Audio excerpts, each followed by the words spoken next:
presentar al conferenciante de esta tarde, al profesor Antonio Dupla Anzuategui, alguno de los presentes seguro que lo conoce, que es doctor en Historia Antigua en la UPV. Es profesor titular y es profesor titular de Historia Antigua desde hace mucho tiempo. De hecho, quizá no debería decirlo, pero fue mi primer profesor de Historia Antigua en la facultad. Es doctor en Historia, como les he dicho. Realizó su tesis doctoral en la Universidad de Zaragoza, una tesis dirigida por el catedrático de Historia Antigua Guillermo Fatás sobre las medidas de excepción en la crisis de la República Romana, que está publicada ya hace mucho tiempo en Prensas Universitarias de Zaragoza.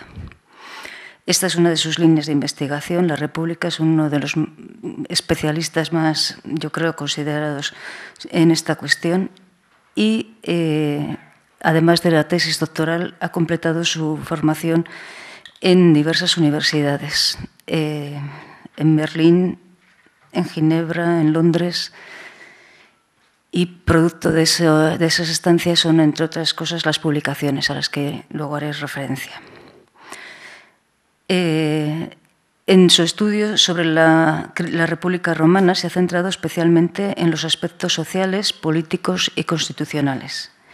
Y como consecuencia de sus estudios y como fruto ha sido la publicación de una serie de textos de la época editados junto a los profesores Fatás y Pina Polo. Por ejemplo, el Commentarium Petitionis, publicado por la Universidad del País Vasco en 1990, y las Epistulae de Salustio a César, que vieron la luz en Zaragoza en 1994. Otra línea de investigación es la historiografía y la recepción del mundo antiguo en la modernidad, tema sobre el que nos va a hablar hoy. En especial sobre la historiografía moderna y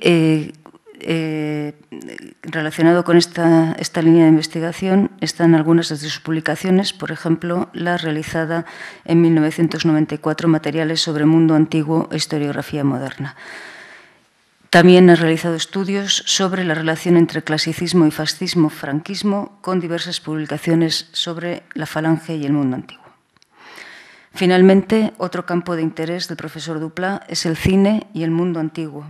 Desde la pionera publicación realizada con la profesora Ana Iriarte, El cine y el mundo antiguo, de 1990, ha seguido trabajando en esta línea de investigación. Actualmente forma parte de un grupo de investigación sobre la República tardía con los profesores Pina Polo, de Zaragoza, Martin Jen, de Dresde, Hans Beck, de Montreal, y su investigación está centrada en la violencia política en la Roma tardorrepublicana. Y les decía que tanto al hacer referencia antes a su formación en universidades extranjeras como a su participación en este grupo de investigación, resultado de esto es la publicación de su último libro, en el cual es coeditor junto a los profesores Beck, Jen y Francisco Pina, y que ha sido publicado recientemente por la editorial Cambridge University Press, Consuls and the Respublica. Un libro que, sinceramente, creo que es una cosa importante de señalar por la trascendencia que puede tener y una publicación de un miembro de esta facultad. Les dejo, por tanto, ante un gran especialista en la República y, como les he señalado también, un curioso, un gran investigador en la recepción del mundo romano. Y vamos a disfrutar de sus palabras.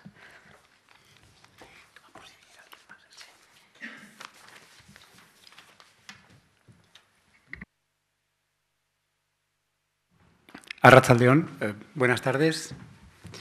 Muchas gracias a la profesora Emborujo por su cariñosa introducción. Yo creo que da un poco de vértigo, pero al mismo tiempo es muy satisfactorio el ver que personas a las que en un momento dado has podido dar clases, y desde luego personas que en su momento ya destacaron como estudiantes, pues al final se han convertido en colegas, lo cual es muy gratificante porque significa que, bueno, al menos de alguna manera tu grano de arena en la motivación de esa persona hacia la historia antigua, pues tuvo finalmente unos resultados brillantes. Y es un placer tener a la profesora Emborujo haber tenido a la profesora Emborujo y tenerla ahora como colega en el área, como colega y como amiga. Bien, paso directamente al tema de esta tarde, que como saben ustedes, vamos a hablar del mundo antiguo, pero desde el siglo XVI y desde el siglo XXI. Porque vamos a hablar de Roma en Florencia, los discursos sobre la primera década de Tito Livio de Maquiavelo. Tienen ustedes una fotocopia con una mínima bibliografía que les, pues yo creo que puede facilitar un acercamiento primero a estos temas de Maquiavelo y la antigua Roma. Solamente les diré que en esa hay un error simplemente en la fecha del libro de Fontana. La tercera referencia bibliográfica, La historia de los hombres, está publicado en el 2001 y no en 1982, que era la primera edición de este libro. Luego tienen 4 puntos que son los 4 puntos sobre los que versará mi exposición, muy generales todos ellos.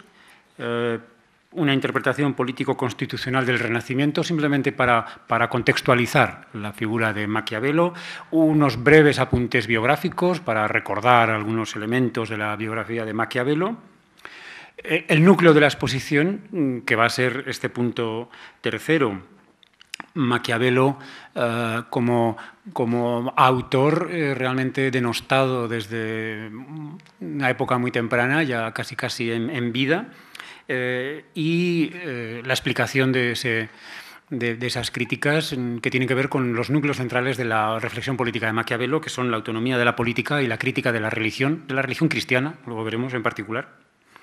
Y finalmente una reflexión sobre el mejor de los regímenes políticos posibles, que para Maquiavelo era la República, y como modelo la República Romana, que es de lo que trata esta obra de los discursos.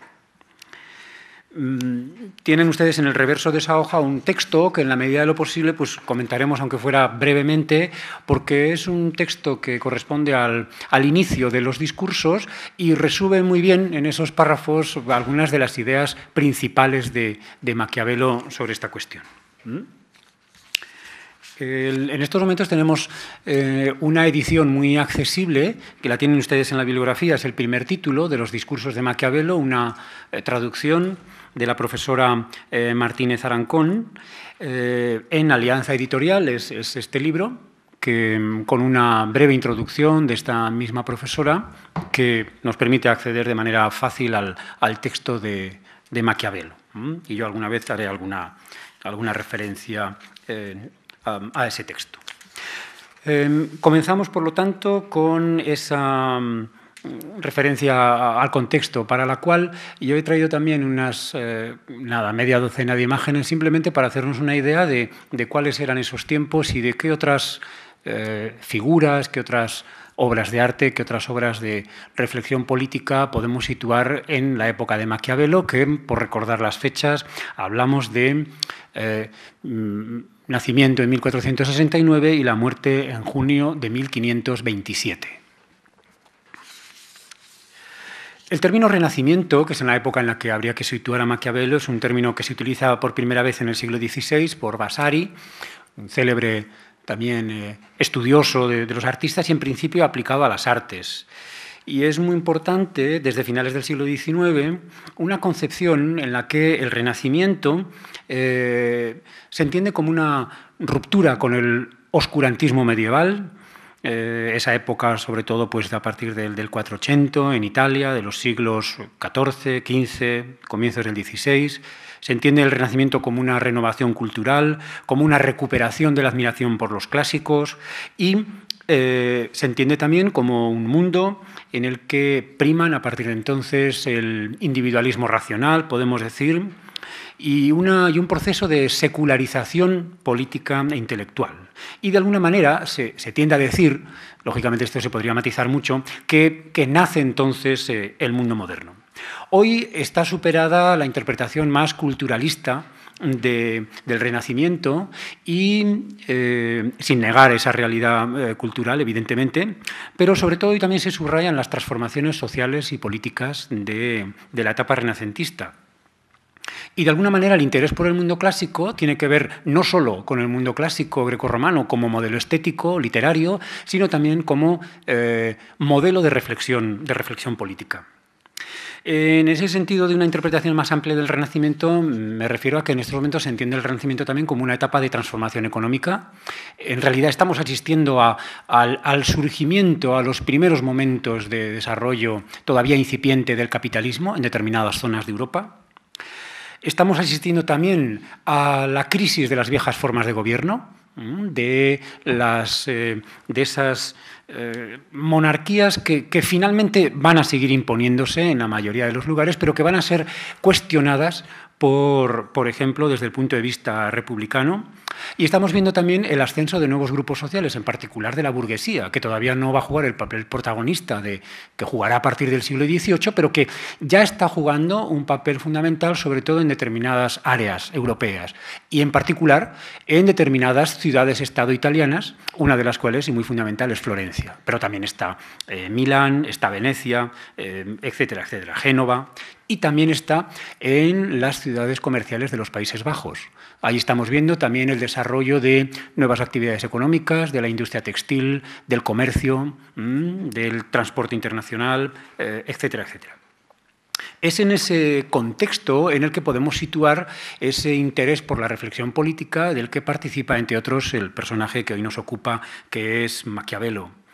Tiene también que ver con toda esa época de transformación y de reflexión intelectual el surgimiento de nuevas formas de hacer historia, lo cual se entiende claramente en relación con lo que comentaba antes, por ejemplo, con el protagonismo de nuevos grupos sociales. La burguesía reivindica también una nueva historia, porque en la historia tradicional no estaba.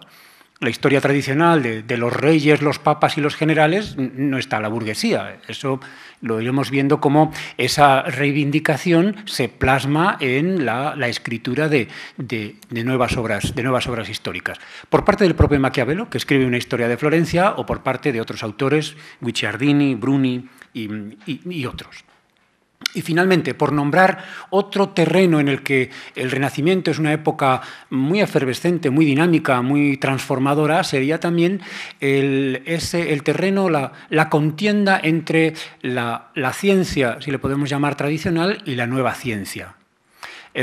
Una contienda que enfrenta a los saberes establecidos del escolasticismo y de los bastiones de la tradición, como puedan ser, curiosamente, por cierto, en aquellos momentos las propias universidades, frente a la nueva ciencia que va a reivindicar sobre todo el método empírico, que va a reivindicar la experiencia y que va a cuestionar desde ese punto de vista pues, la recepción acrítica de la opinión de los antiguos. Se seguirá respetando en algunos terrenos y seguirán siendo referencia inexcusable en el terreno estético, en el terreno literario, pero en otros terrenos su autoridad ya será cuestionada. Es una contienda que puede llegar a ser sangrienta. Piensen ustedes en los casos de Miguel Servet o piensen ustedes algo más tarde en Galileo, que, digamos, se enfrentará a un poder establecido como pueda ser el de la Iglesia. Vemos que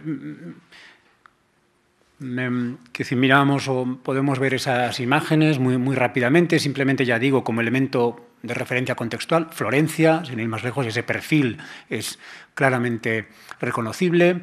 En estos años, ya digo, de los años de vida de Maquiavelo, de los 70, la década de los 70 a finales de los 20, en el siglo XVI, pues surgen obras como la Gramática de Nebrija, obras como la Apocalipsis de Durero, es uno de los autores consagrados de la época, o arquitectura como pueda ser San Pietro in Montorio, de Bramante, en Roma, en la actual Academia Española, en el Gianicolo. El David de Miguel Ángel, a comienzos del siglo XVI, se va a situar en la Piazza de la Señoría, no en el emplazamiento actual. También en la primera década del siglo XVI va a comenzar Miguel Ángel la Capilla Sixtina, por encargo papal. Erasmo de Róterdam, otro de las grandes figuras intelectuales de la época, y que no concuerda del todo, desde luego, con las opiniones de Maquiavelo y la valoración de la política en Maquiavelo. Publicarán en 1511 otra crítica del absolutismo, como puede ser su elogio de la locura. Tomás Moro, unos pocos años después, publicará Utopía. Y aquí tenemos ya a Maquiavelo en la galería de los Uffizi, junto con otros grandes nombres de la historia de Florencia. Los discursos de Maquiavelo, y nos quedamos con esta imagen de Maquiavelo recogida en esa edición de los discursos de un autor italiano de la segunda mitad del siglo XVI. Simplemente por acabar con este capítulo, es importante subrayar cómo los humanistas, entre los cuales cabría contar con cierta peculiaridad a Maquiavelo, un concepto clave de los humanistas va a ser el estudio de la virtus, de la virtud, en clave primero ciceroniana, como elemento fundamental del gobernante y del ciudadano. Y lo que nos interesa desde el punto de vista de Maquiavelo, teniendo en cuenta que eso ya implica directamente un diálogo con los clásicos, es cómo Maquiavelo va a tener una interpretación particular de esa virtus, opuesta incluso al humanismo ciceroniano, y en algunos puntos frente a, bueno, se podría decir, frente a una mayor consistencia ética, pues de Cicerón, como podemos leer en los deberes, en el De Officiis, pues Maquiavelo va a ser bastante más pragmático, más realista, se podría decir, quizá, y ese va a ser uno de los elementos de la crítica posterior a Maquiavelo. Maquiavelo entiende, y desde luego va a haber una discusión clara con sus contemporáneos desde el punto de vista de esa concepción de la virtus, porque desde luego la idea que tiene Maquiavelo de esa virtus, ya digo, un tanto distinta de la ciceroniana, pero sobre todo con lo que no tiene nada que ver es con las virtudes cristianas. Para Maquiavelo la virtud se entiende más bien como aptitud política y virtudes cívicas, como una habilidad y una clase de sabiduría y autocontrol en lo político y en lo militar, al margen de consideraciones de tipo ético o de tipo moral. Es más bien un pragmatismo grande el que tiene Maquiavelo. Pasamos a esos breves apuntes biográficos. Como he dicho, Maquiavelo nace en una familia de clase media urbana, de origen aristocrático, pero ya urbana. Tiene 7 hijos, tiene un carácter incisivo, irónico, y es un agudo cronista y observador de la realidad. En 1498, con ya un sistema republicano en Florencia, antes también, en teoría, durante casi todo el siglo XV, Florencia había sido una república, pero en realidad había sido una república, casi podríamos decir, oligárquica, liderada por los Médici, que indudablemente desde el punto de vista artístico pues eran unos de los grandes mecenas de la época, pero desde el punto de vista político republicano, pues lógicamente los republicanos como Maquiavelo pues no podían estar muy contentos. En los vaivenes que sufre Florencia a finales de siglo, los Medici tienen que abandonar el poder, se instaura la República y Maquiavelo es nombrado segundo canciller y secretario de su señoría, un alto cargo, sobre todo con responsabilidades de, vamos a decir así, de asesoría a los magistrados y también con responsabilidades diplomáticas. Y de la mano de ese cargo, Maquiavelo pues conocerá todas las grandes cortes, incluida la papal, conocerá los entresijos de la política, conocerá las intrigas, conocerá también cómo se ve Italia y Florencia en particular desde fuera, y de alguna manera todo ello contribuirá a consolidar sus concepciones políticas.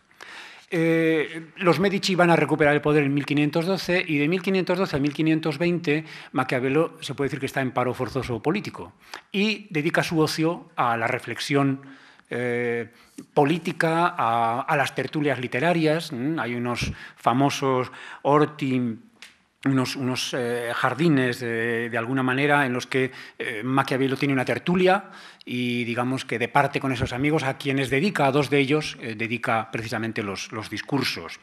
Era una tertulia no solo literaria, era una tertulia también política, donde se conspiraba, y de hecho Maquiavelo en un momento dado aparece en una lista de gentes con quienes los conspirados, los conjurados, tenían que ponerse en contacto. Es decir, que Maquiavelo se supone que no ha pasado de ese estadio, pero es detenido, es torturado y finalmente es liberado.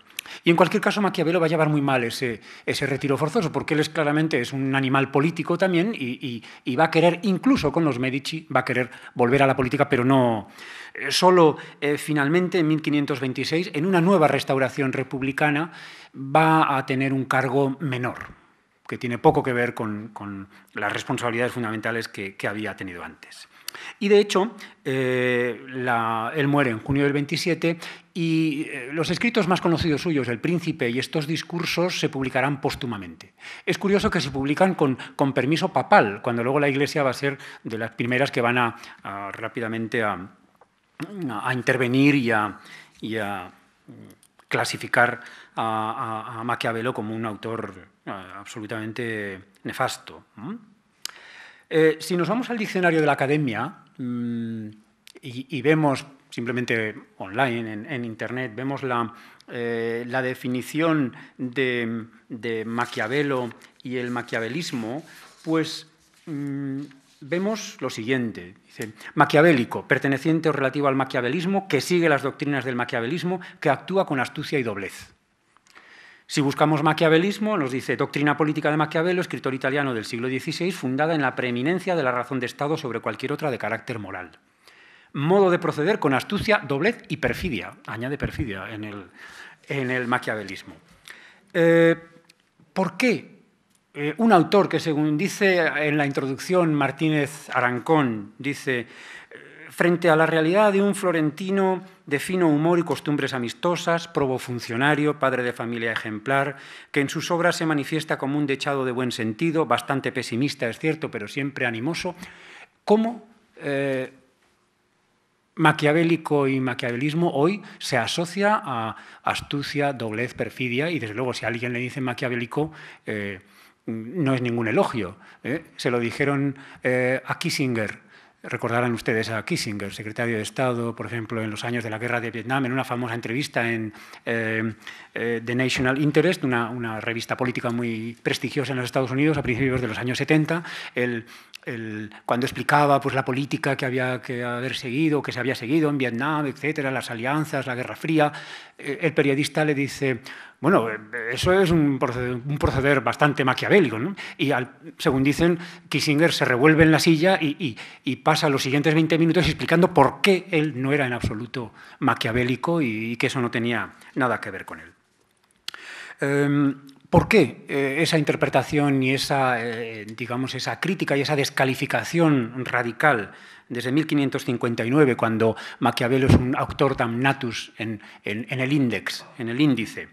Pues fundamentalmente por dos razones. Yo creo, primero, por esa concepción de la autonomía de la política, que ahora veremos un poco más despacio, y también por su crítica no tanto de la religión como de la religión cristiana y de la Iglesia.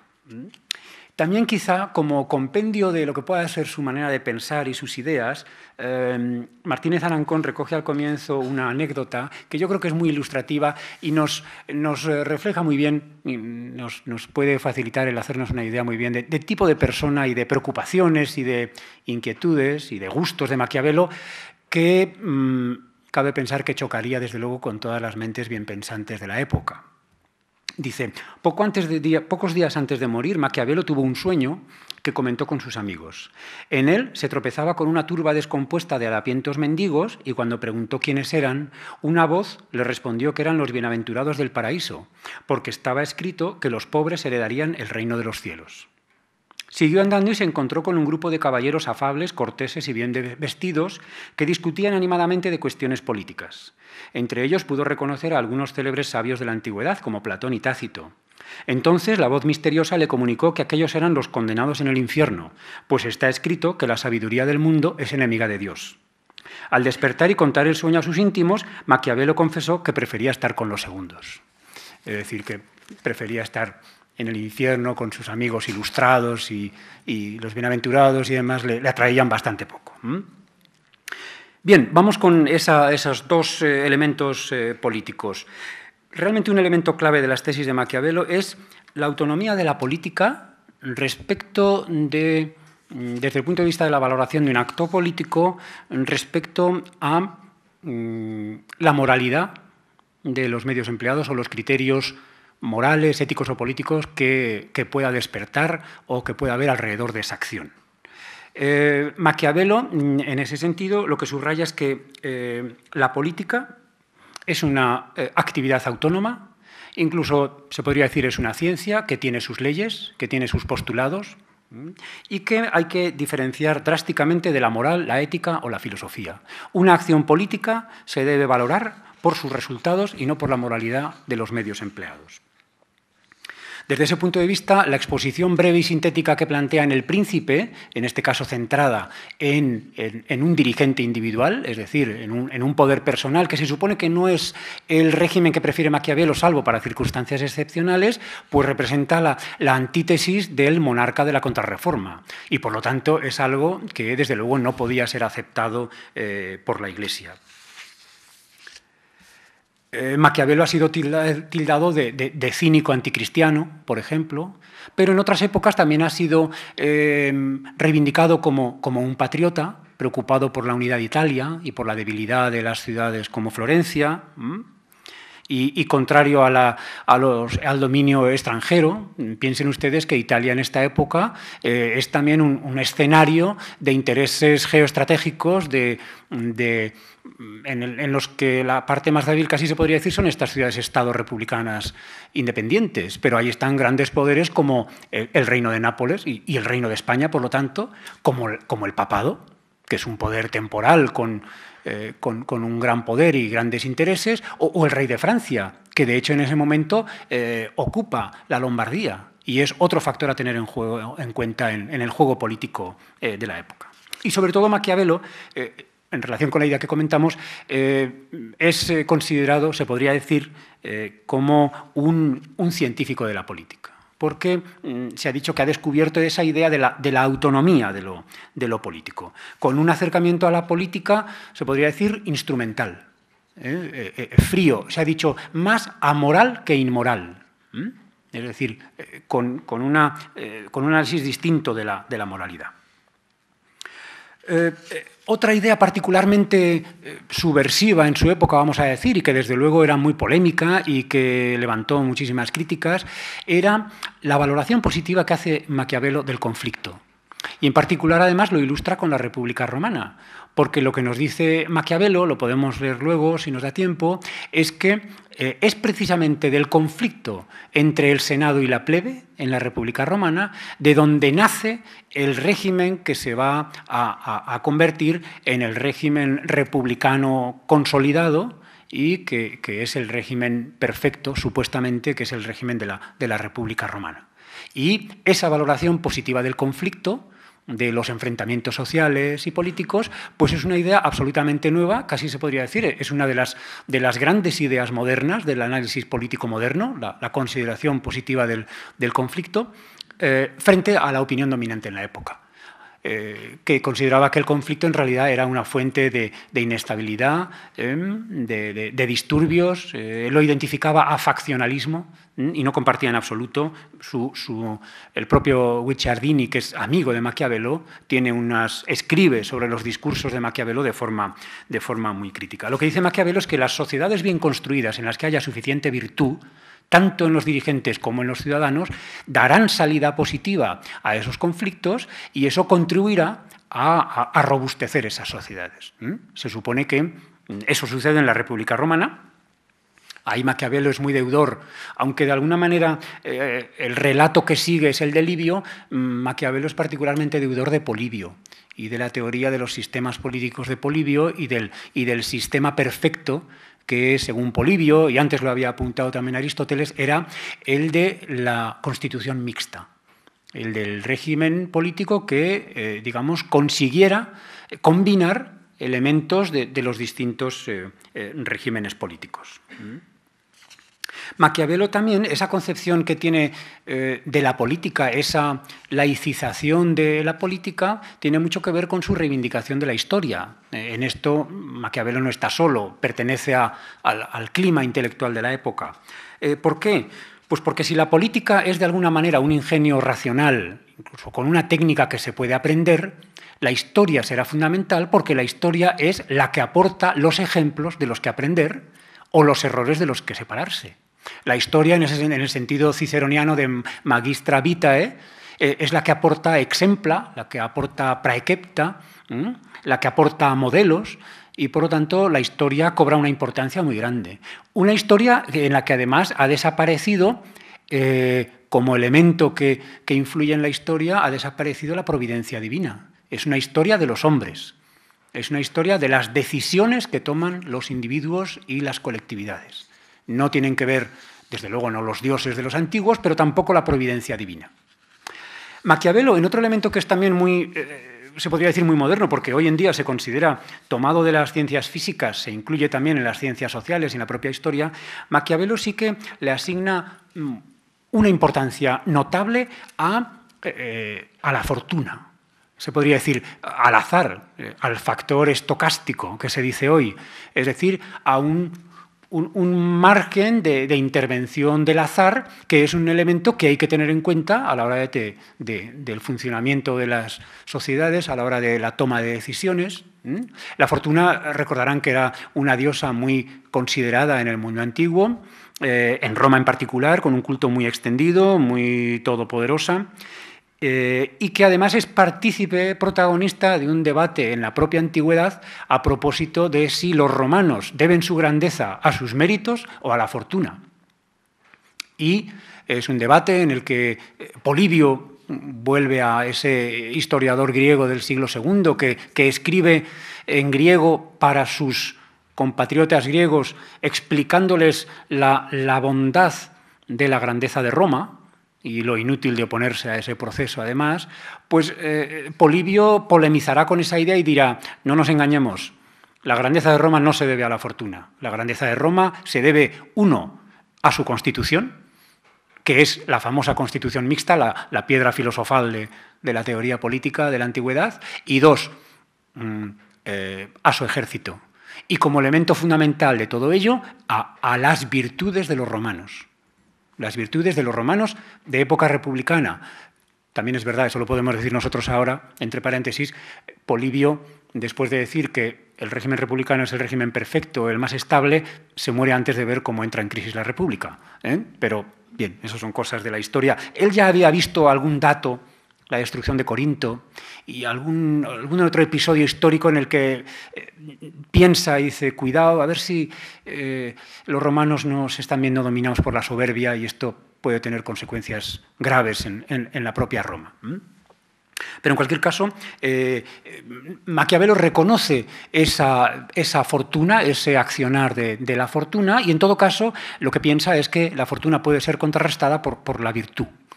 Por las virtudes de los ciudadanos y de los dirigentes.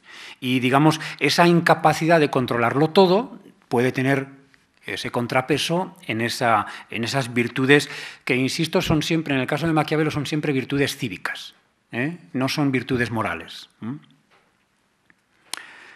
Es interesante ver cómo, además, esta interpretación de Maquiavelo, que casi se podría remontar a Polibio, la va a retomar luego, algún tiempo más tarde, Gibbon, en el siglo XVIII, y en su famosa obra sobre la caída, la decadencia y caída del Imperio Romano, que se supone que se ha considerado a veces que es la primera obra de historia moderna. Maquiavelo también piensa que la historia es particularmente útil y particularmente importante porque además comparte ese ideal humanista que subraya la importancia capital de la educación. Es decir, la educación es fundamental y dentro de la educación la historia es un capítulo principal. Y además, incluso desde el punto de vista antropológico, también la historia es particularmente útil porque, como dice Maquiavelo, l'uomo rimane sempre lo stesso. En realidad una frase que la podemos leer en Tucídides, que la naturaleza humana no cambia. y por lo tanto la naturaleza humana en determinados contextos y situaciones va a responder siempre de manera, al menos con unas pautas básicas iguales. Y por lo tanto eso revaloriza la capacidad didáctica de la historia. No es aprender historia en ese sentido, no es un problema de erudición cultural, de saber más o menos, sino de realmente conseguir ejemplos que puedan tener una virtualidad práctica en la sociedad contemporánea. Desde ese punto de vista, ya lo veremos también en el texto, Maquiavelo comparte cierto pesimismo antropológico, es decir, él dice que los individuos tienden siempre hacia el mal y que eso hay que tenerlo en cuenta. Y además, en algún momento dado, casi advierte contra el buenismo. Cuidado con el buenismo, que puede ser una ingenuidad que puede costar muy cara a los dirigentes. En ese sentido se distancia, ya digo, del humanismo ciceroniano, pero se ha dicho que igual Maquiavelo está más cerca de un Hobbes, el famoso Homo homini lupus, que de un Platón o de un Aristóteles. Frente a esa maldad casi natural, esa tendencia, pues ¿en qué insiste Maquiavelo? En la necesidad de un realismo absoluto a la hora de valorar las situaciones, las circunstancias, las fuerzas en juego y no dejarse engañar o digamos, distorsionar la percepción de la realidad por otro tipo de factores. Desde el punto de vista de la religión, Maquiavelo es particularmente crítico con la religión cristiana, porque cuando Maquiavelo, y lo hace en los discursos, cuando Maquiavelo habla de la religión, evita la discusión teológica o la discusión doctrinal. Él valora las religiones en función del papel que juegan en la cohesión de una sociedad. Y desde ese punto de vista llega a la conclusión, que en realidad también lo había dicho ya Polibio, a la conclusión de que la religión romana, en ese sentido, es muy útil para la sociedad romana, porque contribuye a mantener cohesionada a la sociedad romana. Mientras que la religión cristiana, y algo de eso dirá también Gibbon en la Ilustración 2 siglos más tarde, la religión cristiana lo que está haciendo en esos momentos, en Italia, por ejemplo, y en Florencia, en otras ciudades, es, primero, dar mal ejemplo por las intrigas papales y por la conversión de la corte papal en un poder temporal más, y después, además, dividir, intrigar, conspirar, con lo cual el papel que juega, independientemente de las disputas teológicas, el papel que juega es muy negativo. En ese sentido es interesante el hecho de que algo que le costará, claro, las críticas furibundas que recibe desde época muy temprana por parte del establishment religioso, vamos a decirlo así, cristiano, es que su análisis de la religión es absolutamente instrumental. Y en ese sentido es durísimo con la religión cristiana. Porque además dice que la religión cristiana es en realidad está en relación inversa con las virtudes cívicas. Porque las virtudes que propugna son virtudes de debilidad, de pusilanimidad, de falta de compromiso político. Es decir, de toda esta serie de elementos que se contrapondrían a las virtudes cívicas que serían las propias de los romanos. Las propias de los romanos en época republicana. Bien, si hablamos en particular de los discursos, ya comentaba que es una obra en principio publicada póstumamente, dedicada, escrita en las tertulias o al calor de las tertulias de los Sorti Oricellari, ese espacio de debate, de tertulias y de conjuras antimediceas. Es una obra de reflexión política. Si ustedes simplemente comparan los libros, bueno, este no es El Príncipe, es Los deberes de Cicerón, pero El Príncipe es como la mitad de este libro y los discursos son esto. Es decir, que casi se podría decir que El Príncipe es un libelo militante de intervención y los discursos son una obra de reflexión política más meditada. El Príncipe se dice que lo escribe en unos meses, en 1513, y la redacción de los discursos le lleva varios años. del 13 al 20, supuestamente, y se convierte muy rápidamente en una guía para amantes de las libertades republicanas, porque el objeto de los discursos es estudiar el desarrollo, la evolución y la conservación de los mejores sistemas políticos, que para Maquiavelo claramente son las repúblicas.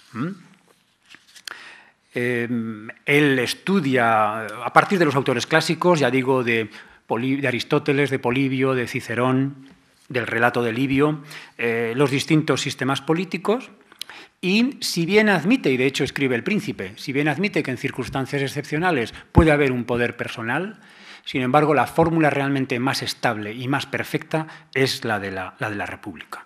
La fórmula del Principado no dejaría de ser una fórmula excepcional, de fuerza, o quizá necesaria, dice a veces, en momentos fundacionales.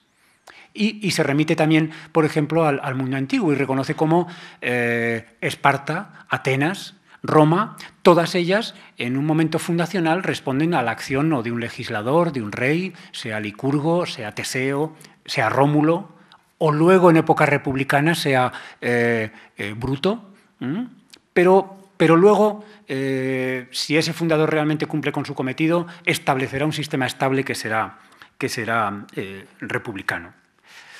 Maquiavelo estudia también, como los autores antiguos, el ciclo de evolución, casi se podría decir biológico, de los regímenes políticos, y analiza cuál puede ser la fórmula para intentar romper ese círculo de degeneración. Ese círculo que hace que la monarquía degenere en tiranía, que la aristocracia degenere en oligarquía o que la democracia degenere en anarquía o en oclocracia. Ese proceso de evolución casi cíclico, que era la anaquíclosis de Polibio, y que Polibio supuestamente encuentra la fórmula en la República Romana y Maquiavelo va a compartir esa idea, es decir, va a compartir esa idea. La fórmula, por lo tanto, será la fórmula mixta de monarquía, aristocracia y democracia. Supuestamente es la fórmula de la República Romana y es lo que Maquiavelo quisiera para su Florencia. Una república, en realidad casi él querría una república en todo el suelo italiano con la capital en Florencia. En última instancia es su modelo.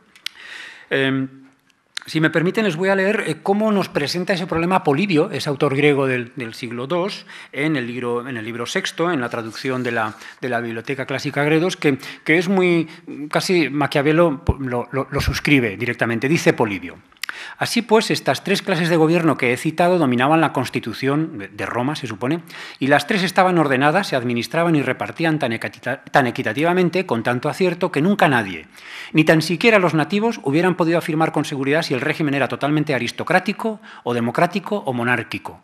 Estos son los tres sistemas básicos que casi inevitablemente degeneran en su corrupción, ¿no? En la oligarquía o en la anarquía o en la tiranía.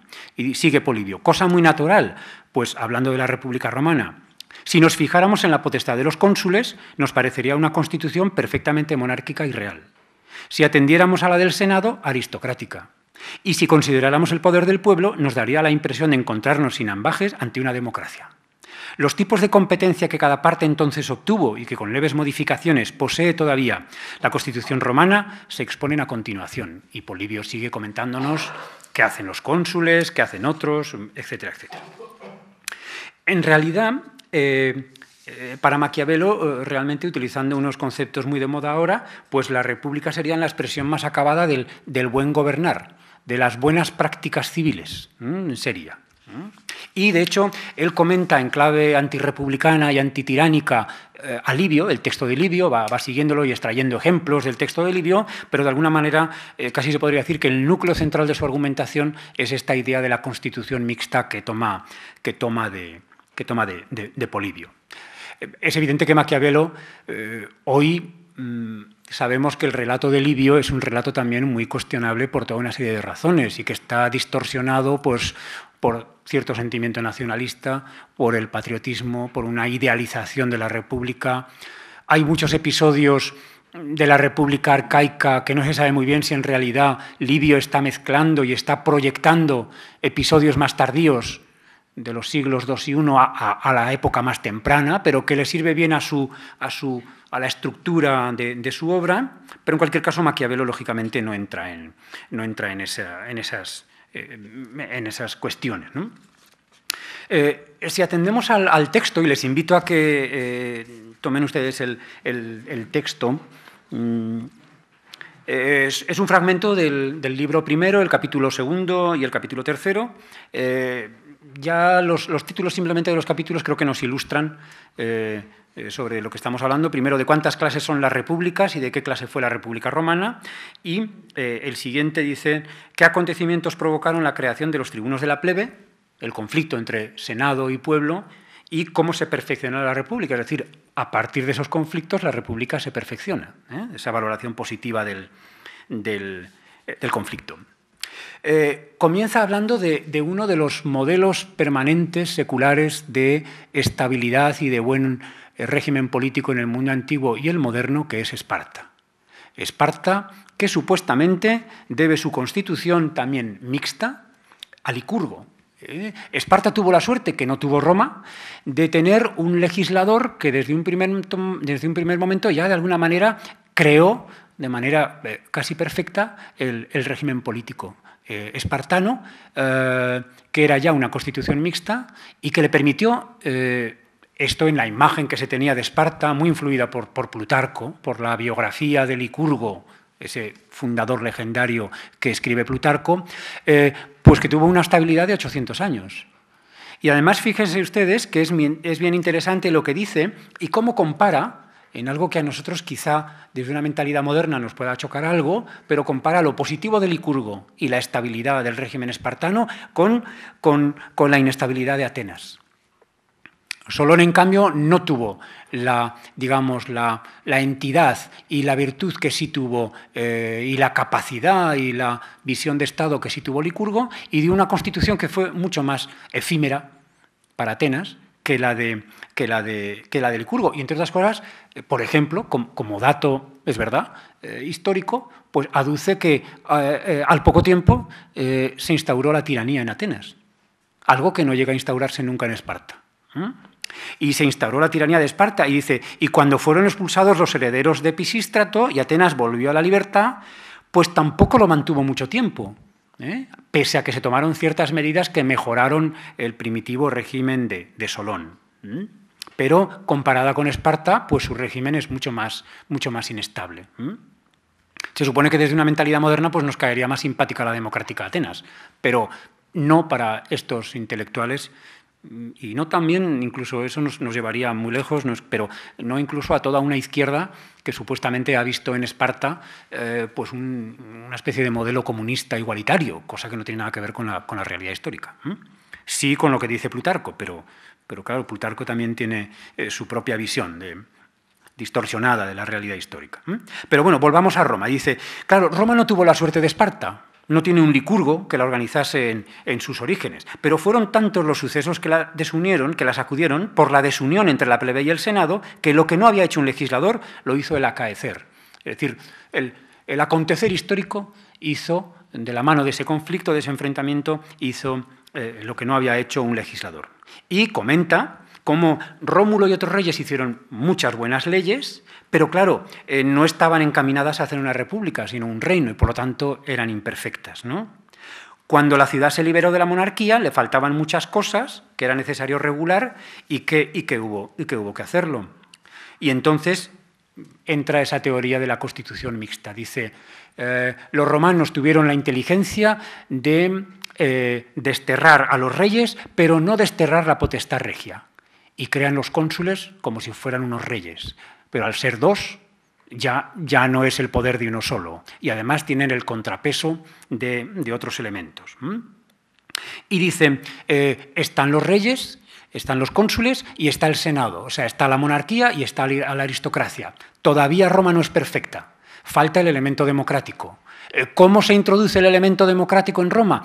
Pues de la mano de ese conflicto entre patricios y plebeyos, que él interpreta en clave de el Senado y el pueblo, pues finalmente el Senado tiene que admitir el protagonismo político del pueblo y tiene que darle una cierta parcela de poder. Y ya tenemos el tercer elemento de la Constitución y ya tenemos el modelo de la Constitución mixta. ¿Cómo se ejemplifica esa introducción del poder del pueblo? Con la creación de los tribunos de la plebe, que como su nombre indica son los defensores de la plebe. Y dice, y así fueron creados los tribunos de la plebe, después de lo cual fue mucho más estable aquel Estado participando de las tres formas de gobierno. Recuerden el texto de Polibio. Si miramos a los cónsules nos parecen reyes. Si miramos al Senado, nos parece un gobierno aristocrático. Si miramos a las asambleas, dice Polibio, o al tribuno de la plebe, que dice Maquiavelo, pues tenemos el elemento democrático. Y dice, y tan favorable le fue la fortuna interviene también, pero interviene positivamente porque está de alguna manera reforzada por la virtud de los romanos, que aunque pasó de la monarquía y la aristocracia al poder popular, en la forma y por las causas descritas más arriba, no por eso se arrebató toda la autoridad a la corona para darla a los nobles, ni se anuló enteramente la autoridad de los nobles para darla al pueblo, sino que permaneciendo mezcladas compusieron una república perfecta, llegando a esa perfección gracias a la desunión entre la plebe y el Senado, como se demostrará ampliamente en los dos capítulos siguientes, en los que nos va a hablar más en detalle de cómo se realiza ese proceso histórico. De la mano de esta concepción, Maquiavelo, que también tiene sus ejemplos históricos y sus figuras históricas, pues ¿quién será para Maquiavelo una figura histórica particularmente significativa? Y además en discusión hay también con Cicerón y con otros. Pues desde luego Rómulo será una de ellas, porque fue un buen rey al que incluso, precisamente por ese análisis pragmático de la política, justifica, cosa que le enfrenta con la interpretación de Cicerón, justifica el que matara a Remo, porque el bien que se consiguió fue superior a los daños que ocasionó la muerte de su hermano. Y, por lo tanto, frente a lo que nos dice Cicerón en los deberes de Rómulo, de cómo atentó contra la pietas y contra la humanitas, sin embargo, a Maquiavelo le parece que, analizando la cuestión en términos estrictamente políticos, la valoración es positiva de lo que hizo Rómulo. Y precisamente habla entonces de un político suyo contemporáneo como elemento negativo, que fue demasiado blando y se dejó guiar por consideraciones también éticas y morales y no tomó contra los Medici todas las medidas que debía haber tomado, y eso favoreció el que en 1512 volvieran los Medici al poder. ¿Qué otra figura es importante y muy ilustrativa para Maquiavelo, incluso rozando estos elementos que a nosotros nos producen cierta desazón? Bruto, el fundador de la República, que además incluso dice, incluso debemos alabar en Bruto la astucia del zorro, porque si recuerdan el texto de Livio, Bruto, cuya familia estaba en el punto de mira de Tarquinio, se hace pasar por loco y por tonto. Y así pues no le hacen caso y le dejan vivir. Una primera medida inteligente que para Maquiavelo es, digamos, un distintivo de un animal que Maquiavelo utiliza en su reflexión política como ejemplo, que es el zorro. El príncipe debe tener la fuerza, siempre ese es un elemento clave, fundamental, pero debe tener la astucia del zorro también. Bruto tiene la astucia del zorro. Y al mismo tiempo, Bruto es un auténtico fundador, porque funda la República. Y desde ese punto de vista es otra de esas figuras emblemáticas. Y además, más todavía, a Bruto no le tiembla el pulso cuando por el bien de la comunidad, cuando por el bien de la República, tiene incluso que ejecutar a sus hijos. Cosa que nos recoge el texto de Livio. Y Maquiavelo dice, bien hecho. Bien hecho, porque si no, esos hijos de Bruto que habían mostrado simpatía por los tarquinios hubieran favorecido la vuelta de los tarquinios y el naufragio del nuevo sistema que se estaba instaurando. Por lo tanto, en términos políticos, Bruto fue un auténtico líder y una figura realmente reivindicable. Hoy, bueno, podemos levantar la ceja y pensar que, bueno, que la política igual no debe ser tan descarnada, ¿no? Pero, en cualquier caso, digamos que Maquiavelo sobre todo tenía muy en la cabeza, creo, la realidad de su época.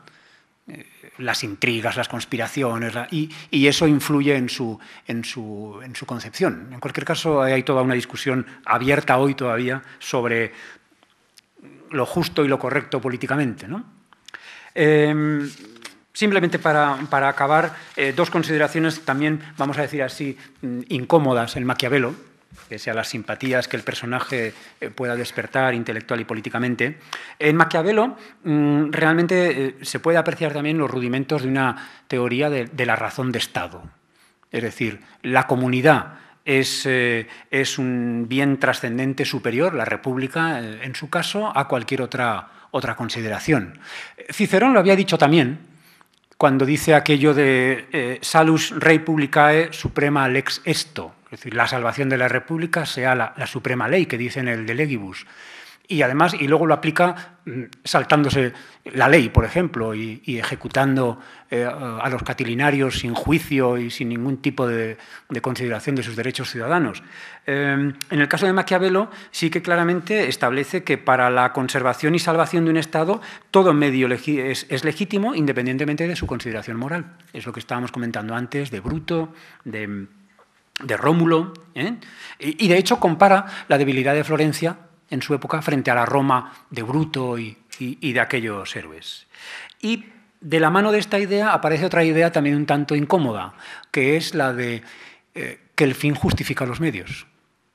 En el sentido, lo dice él, explícitamente no lo dice nunca, pero sí dice algo como en la traducción de Martínez Arancón, dice, si el hecho lo acusa, el efecto lo excusa. Está hablando de Rómulo, la muerte de Remo y de Tito Tacio, que tenemos en Livio, en el libro primero. Y eso pues, le opone a Cicerón y le opone incluso a otros humanistas de la época y nos introduce en un terreno un tanto resbaladizo desde el punto de vista de una concepción más ética del poder y de la política. En cualquier caso, y acabo con una reflexión de un artículo que tienen ustedes en la bibliografía y que es un artículo espléndido de un profesor de ciencia política lamentablemente desaparecido, que es Rafael del Águila, dice, Maquiavelo no es tanto inmoral o cruel o malvado cuanto, dice él, realista y melancólico. Es un fundador de los tiempos modernos, dice, de la modernidad como tragedia sin catarsis, sino con política. Es decir, la política sería a lo que tendríamos que enfrentarnos. Y dice, y acabo con ello, la realidad era maquiavélica antes de Maquiavelo. Muchas gracias.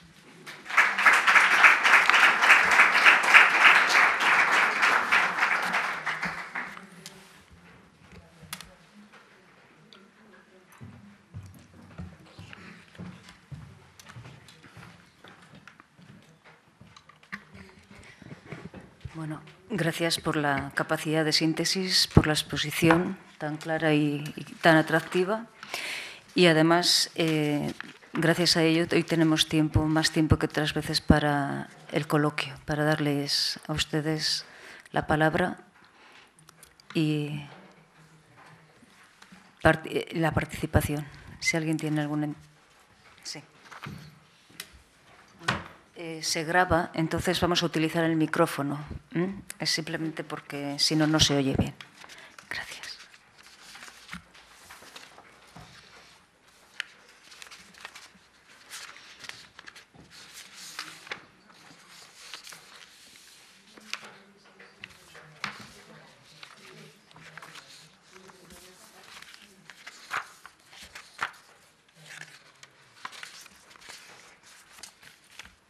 No va.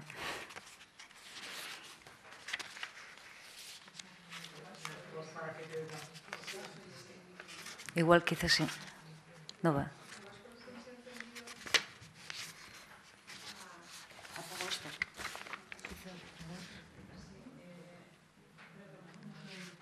Bueno.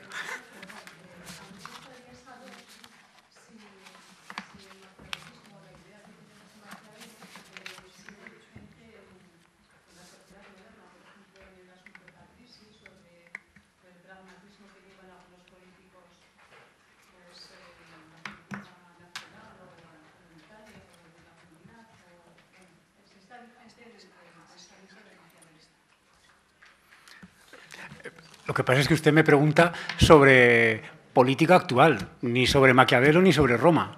Entonces le puedo dar mi opinión, pero que tiene el valor que tiene. En cualquier caso, yo creo que lo primero que habría que decir es que, yo por lo menos lo siento así, es que lo primero es que sigue siendo un tanto injusto seguir hablando de maquiavelismo, porque realmente eso responde a una crítica histórica muy partidista y muy interesada. Aunque es verdad que Maquiavelo tiene sus temas, sus opiniones controvertidas, ¿no? Y sus puntos de vista. Que lo que se entiende por Maquiavelo, según el diccionario de la Real Academia de la Lengua Española, esté todavía vigente en la política española. Española, digo, por utilizar una referencia que podamos conocer. Bueno, simplemente ateniéndonos a la letra del diccionario, astucia, doblez y perfidia, bueno, pues sí que hay algo de eso, hay oportunismo, hay opacidad.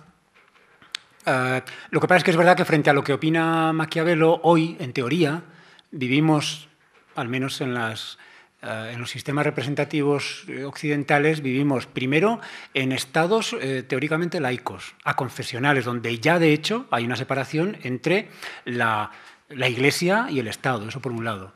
Y por otra parte ya es inseparable de la política, al menos unos presupuestos básicos morales. Yo creo que eso también, que eso se tenga más o menos en cuenta, bueno, eso ya es otra cuestión. Bueno, luego hay cosas que, quiero decir, pues que los políticos prometen y no cumplen. Pues sí, pero eso no sé si es maquiavelismo o es oportunismo político.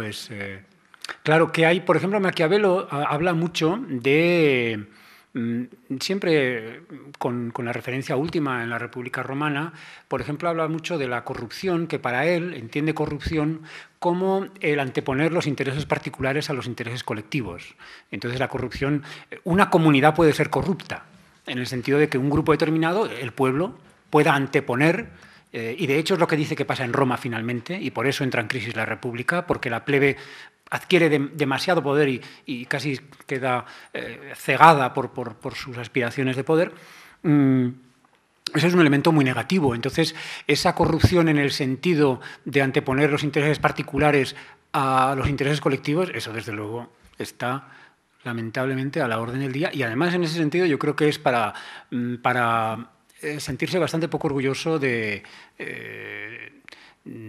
este país en particular, porque los grados de corrupción no tienen parangón en Europa. Bueno, quizá en Italia y en Grecia, pero yo no sé si incluso también se da allí, es posible que sí, no lo sé, que además la corrupción tenga recompensa política y electoral. Es decir, que eso es una cosa también bastante, que yo creo que desde el punto de vista eso tiene mucho que ver con el, no menosprecio ya, pero bueno, todavía cierto mirarnos por encima del hombro de determinados países europeos donde se ve como aquí pasan cosas que no pasan en otros lados. Estas cosas no pasan en el Reino Unido. No pasan. Lo que no quiere decir que no haya corruptos, ¿eh? No pasan en el grado que pasan aquí, y sobre todo en la idea esa que es una idea muy de la picaresca, del pícaro. O sea, el que va de impuestos es el listo. Por ejemplo, claro, eso para Maquiavelo es absolutamente rechazable, porque se supone que el bien común y el bienestar común es el criterio básico, que además hace a los regímenes políticos fuertes. La corrupción debilita a los sistemas políticos, y en su visión idealizada de la República Romana, pero que tiene también cierta base histórica, pues sí que es cierto que la República Romana es particularmente estable el tiempo que consigue que las tensiones internas no pasen y las desigualdades internas no pasen de cierto nivel. Claro, ellos lo consiguen conquistando un imperio y repartiendo los beneficios del imperio. Claro, es una solución que tampoco hoy es muy reivindicable, ¿no? Pero mientras se mantiene esa distribución relativamente equilibrada, la República funciona, casi se podría decir, como un reloj. En el momento en que esas desigualdades se hacen más graves y ya no funcionan los mecanismos de cohesión tradicionales, la República entra en crisis. Entonces, En ese sentido, yo creo que Maquiavelo sí que acierta en esa... Maquiavelo tiene su moral. Desde determinado punto de vista nos puede parecer inmoral, pero desde otro punto de vista es de una integridad absoluta. Siempre con esa idea de esas virtudes entendidas como virtudes cívicas.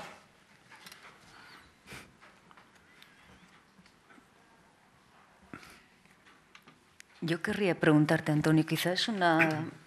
Bueno, es ignorancia, desde luego, porque no conozco el tema, pero yo tengo la sensación, y a mí durante mi formación en la escuela franquista, me hablaron, en cierto modo, de una forma positiva de la política de Maquiavelo. Es decir, el aspecto negativo que tú estás señalando ahora, por lo menos es mi percepción, durante un tiempo se difuminaba por la consecución es decir, el fin justifica los medios. Si el fin es bueno, eso es aceptable y fue aceptable para la historiografía durante un tiempo. No sé si puedes comentar algo sobre... Bueno, tiene que ver con ese pragmatismo de la política que en el caso que permite su interpretación y su aplicación a contextos muy variados, ¿no? El fin justifica los medios. Bueno, pues quien esté en el poder y participe de esos fines, pues bendecirá ese axioma, y en realidad es una máxima, un presupuesto que se puede decir que no tiene ideología. Es decir, que de la mano de ese principio se han podido bendecir regímenes políticos de todo signo, porque el Gulag se mantenía por el fin última, que era la conservación de la República Socialista, por ejemplo. Y entonces la izquierda, y toda una intelectualidad en muchos años, pues sabía en parte lo que estaba pasando, pero el bien último a mantener era superior al mal que pudiera representar el Gulag. Digo, por utilizar una referencia de la izquierda que se supone que se nos hace algo más difícil de aceptar que el pragmatismo de la derecha, que a mí por lo menos no me despierta ninguna simpatía ni ninguna afinidad, ¿no? Entonces, en ese sentido, yo creo que esa vertiente de Maquiavelo, pues sí que es una vertiente que en realidad puede convenir a muchos regímenes y a muchas perspectivas políticas. Yo creo que, claro, si lees los ejemplos que da él, sí, es verdad, es muy discutible, es muy discutible. Estaba pensando, sí, en Bruto, en toda una serie de ejemplos como muy edificantes, pero no, hoy yo creo que no podríamos aceptarlo. Y realmente no se ha aceptado muchas veces, pero no podemos aceptar que el fin justifique los medios, porque precisamente en lo que Maquiavelo no piensa es en cómo, de alguna manera, unos medios corruptos desvirtúan el fin más hermoso. Entonces, esa sería la razón, entonces, por ejemplo, sí, por la que has comentado que Kissinger hizo tanta insistencia en separar... Bueno, porque maquiavélico, aparte de lo que tú comentabas, que es posible que pudiera interpretarse positivamente en el sentido de habilidad política, sí, de vamos a decirlo así en términos coloquiales, de capacidad de culebreo político. Pero en cualquier caso no es nada elogioso. Ese es maquiavélico. Puede haber cierta admiración en esa capacidad de Yo recuerdo que se comparaba la política de Fernando el Católico con Maquiavelo. Y se les comparaba como dos modelos de astucia, de utilizar cualquier medio para establecer, al fin y al cabo, un reino unido, sí, y la formación del imperio del Estado moderno. Sí, claro, si atendemos al interés del fin, pues todo lo que se haga por la conservación de ese fin, y si además el resultado es positivo, es decir, si se mantiene ese reino o lo que fuera, pues la valoración será positiva. Lo que pasa es que realmente es muy discutible esa posición. Otra cosa es que con Fernando el Católico lo que ha habido es una cierta, recientemente además en alguno de los últimos aniversarios, se ha jugado mucho con esa idea frente a un Fernando el Católico que de alguna manera era casi una especie de convidado de piedra de Isabel, que era la que podríamos decir, utilizando esa expresión tan que era la que llevaba los pantalones. Cortaba el bacalao. Cortaba el bacalao. Pues últimamente se ha querido reivindicar a Fernando el Católico como realmente alguien que no era un convidado de piedra en la pareja ni en la política, sino que era un individuo con una formación humanística y que podría, al que se le podría aplicar esas ideas del príncipe, ¿no? Y lo cual, bueno, pues tiene también algo de, no sé, como de corrección política de los tiempos, ¿no? Pero bueno. Aparte de Maquiavelo, siempre la diplomacia florentina, el florentino en sí, era también como cosa en que era solitud, de hipocresía, de engaño, la diplomacia florentina y los pontífices que venían de Florencia también como ejemplo de todo eso, o sea que... Lo que pasa es que yo creo... Sí, tiene usted razón. Lo que pasa es que, sí, una discusión florentina, pero yo creo que tiene también... que eso puede ser un tanto injusto en el sentido de que, como decía Rafael del Águila, la realidad era maquiavélica y no solo la de Florencia. Porque más maquiavélico que la corte papal, yo creo que no, vamos, no hay. Y la corte de Francia, las intrigas también de la corte española, o de la corte de Nápoles, o de Venecia, o de otras repúblicas, digamos, rivales de Florencia. Es decir, que yo no creo que Florencia se distinguiera particularmente en la realidad. Otra cosa es en la proyección posterior, y ahí en buena medida todo eso está un tanto distorsionado por la propia figura de Maquiavelo, que es bastante singular en ese sentido, desde el punto de vista de otros intelectuales políticos o de otros pensadores, ¿no? Y de hecho, bueno, pues todavía sigue vigente el término, todavía con esa carga, ¿no? Pero el propio Maquiavelo, cuando habla de su experiencia y vierte en sus obras de sus experiencias políticas y diplomáticas, lo que deja ver es que ese mundo de intrigas, de oportunismos, de pragmatismo, de realismo descarnado, de opacidad, no es monopolio de nadie en la época, ¿eh? No es monopolio de nadie. En todo caso, hay, por ejemplo, él de hecho en la época republicana en la que él es segundo secretario, y Soderini es vamos a decir así, la primera figura en Florencia en el régimen republicano, y es un hombre honesto, es un hombre, parece sin intereses particulares, pero Maquiavelo le criticará de blando y dirá que no se puede ser... tenía una cita por algún lado, algo así como en política no bastan las buenas palabras, o en política no se puede ser bueno, o solo bueno, porque de alguna manera el entorno se te come, y además dice, y cuidado, las consecuencias pueden ser mucho más graves para la comunidad por esa ingenuidad que el daño que se pretende evitar, lo cual también es lógicamente interpretable. Pero... Yo quería preguntarte una cosita. Si Maquiavelo habla algo de la justificación del fin, es decir, si nosotros justificamos el fin o lo magnificamos, al final los medios se justifican por sí mismos. Por ejemplo, el nazismo, el esclavitud, etc., ¿no? Y ejemplos conocidos. Claro, él pensó ha pensado en esto, es decir, que se magnifica el fin, o se justifica el fin, lógicamente todo lo demás es justificado. Bueno, él lo justifica, leo, es libro primero, capítulo 9, y está hablando de Rómulo, y es la cita que comentaba antes, leo un poquito más. Dice...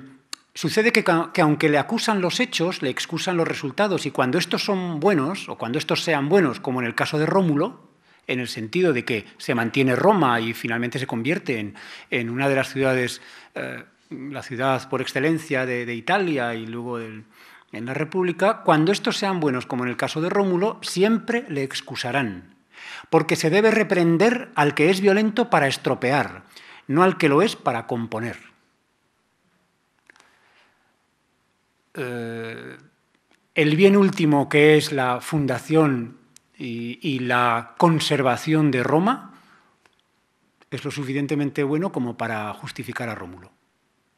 En cambio, si leemos a Cicerón, en el libro tercero de Oficis, de los deberes, ese digamos, código moral que escribe Cicerón, pues dice, habla de Bruto, acaba de hablar de Bruto y además para justificar lo que hace Bruto, es la traducción de Guillén, dice que era útil mirar por la patria y de alguna manera expulsar a todos los familiares de Tarquinio, incluso a su compañero colatino, ya con el régimen republicano, digamos, establecido, pero eso resultaba tan honesto que debía parecerle bien al propio colatino. Así pues, la utilidad prevalecía por la honestidad, sin la cual no hubiera sido tampoco útil.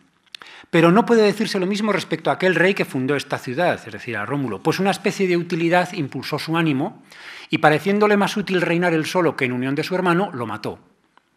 Prescindió de la piedad y de la humanidad para poder conseguir lo que le parecía útil y no lo era. Y, sin embargo, alegó en su defensa la excusa del muro. Recordarán la historia de cómo Remo supuestamente salta por encima del trazo que él había hecho con el surco, siguiendo un antiguo rito etrusco de fundación de ciudades, y había cometido y se había convertido él en un sacrílego. Por lo tanto, supuestamente era justificado el eliminarle, pero en cualquier caso Cicerón no lo acepta. Y dice, expediente ni aceptable ni adecuado. Pecó, por consiguiente, y se ha dicho en buena paz, de Quirino de Rómulo. Cicerón introduce una consideración moral, la pietas, la humanitas, que no es suficiente para Maquiavelo. No es suficiente. Entonces, bueno, ahí hay una divergencia clara con el humanismo ciceroniano, que en cambio sí que es algo, en general, que sirve de guía a los humanistas del Renacimiento, pero no en este caso a Maquiavelo, que ahí es singular en esa consideración. No es el único. Marsilio de Padua había hablado antes ya de este modelo de dirigente y de líder en el que deben primar las consideraciones políticas por encima de cualquier otra. Es decir, no es tampoco una voz absolutamente única la de Maquiavelo, pero sí es una interpretación singular. Y el asesinato de Julio César o de Calígula, por ejemplo, el bien común. Pues Julio César le parece un tirano a Maquiavelo. Dice que es el primer tirano de Roma, aparte de los reyes que hubo, de Tarquinio. Y de alguna manera se puede decir en ese sentido que entiende el asesinato de César, porque, de nuevo, aunque finalmente no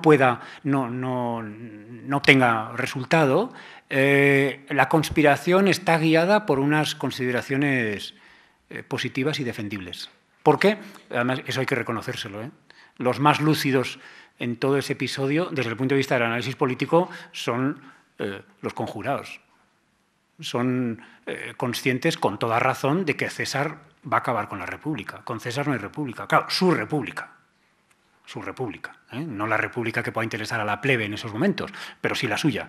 Entonces, bueno, para Maquiavelo César también es un tirano. Se eleva, impone, dice, sus intereses particulares por encima de los colectivos. Y en ese sentido... Calígula para él es un ejemplo de... En ese sentido sigue también a Tácito y a otros autores antiguos que tienen una especie de catálogo de los buenos y los malos emperadores. Entonces hay una serie de buenos emperadores, Nerva, Tito, Trajano, Adriano, que son buenos emperadores porque, dice, se sujetan a la ley, que para él es fundamental, y, digamos, priman el bien común. Otros, en cambio... a diferentes niveles, anteponen sus intereses particulares y entonces son nefastos. Y son nefastos para Roma y para su sociedad. En ese sentido, también, por ejemplo, en varias ocasiones, pues, siguiendo a Jenofonte, alaba mucho a Ciro. Siguiendo la Ciropedia, pues supuestamente Ciro sería otro ejemplo de un dirigente que consigue, cosa que él también lo tiene en cuenta, consigue hacerse temer, pero también respetar por sus súbditos. Es decir, Maquiavelo no desdeña un cierto temor, no es malo desde el punto de vista de la cohesión de la sociedad. Un temor excesivo, el que se pueda tener a un tirano, es negativo.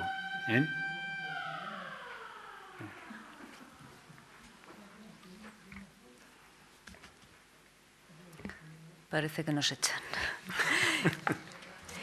Antes de cerrar la sesión, sí querría hacer un par de avisos. Primero, comentarles un pequeño cambio en el programa. Para el próximo martes, 18 de octubre, está anunciada la conferencia del profesor Pedro Redondo. No va a poder impartir esta conferencia y se sustituye por la que viene anunciada el día 25 de octubre del profesor Vitalino Valcárcel, Cornelio Nepote y su vida de Aníbal, un ejemplo de biografía política en la antigüedad clásica. Sí, si recuerdan, el día 25, Elena Redondo, al presentar esta segunda etapa de las lecturas, señaló que se había hecho sin contemplar que el día 25 es festivo y comentó que se pasaría en el día 26. Entonces, en vez del 26, se sustituye la fecha se sustituye al profesor Redondo por el profesor Vitalino Valcárcel y el día 18 intervendrá él. El 25 es festivo y el 8 de noviembre retomaremos las conferencias con la del profesor Alejandro Martínez Sobrino. Y el segundo aviso es invitarles a todos los presentes a las terceras jornadas sobre el humor que se van a desarrollar en esta facultad y en este mismo marco los próximos días 6 y 7, es decir, jueves y viernes de octubre. Es una invitación que la hacemos extensiva a los alumnos aquí presentes y a todo el público en general. Yo creo que es una buena ocasión para oír otras voces, para ver otras caras y otras visiones y otras perspectivas de la literatura, de la historia, del arte, y de verdad les invito a todos ustedes a participar en ellas. Les doy de nuevo las gracias por su asistencia y hasta el próximo día. ¿Perdón? Que no hay críticos de lo del humor ahí fuera. No hay fuera.